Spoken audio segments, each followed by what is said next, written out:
Usap-usapan sa social media ang aktres na si Nadine Samonte matapos maglabas ng sama ng loob umano sa kanyang stylist.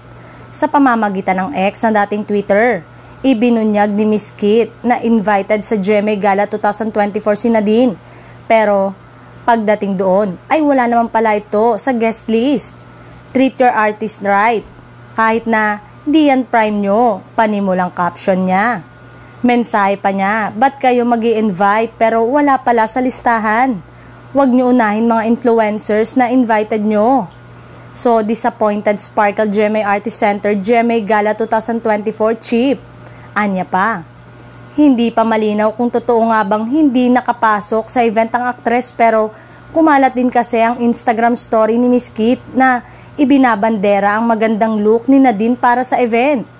At ang caption dyan, she deserve a seat at the table. Hinalungkat naman agad ang social media pages ni Nadine pero wala pang nakikitang kumpirmasyon o pahayag niya tungkol sa issue. May mga ibinandera siyang photos and videos na ipinapakita ang kanyang maganda at eleganteng ayos. May mga ibinandera siyang photos and video na ipinapakita ang kanyang maganda at eleganteng ayos. Pati na rin ang ilang ganap habang siya ay nasa red carpet ng GMA Gala 2024. Ngunit, wala din siyang post na nakapasok siya sa loob ng venue.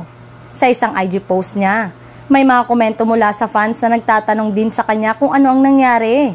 Para sa kaalaman ng marami, si Nadine ay isa sa mga homegrown talent ng Kapuso Network.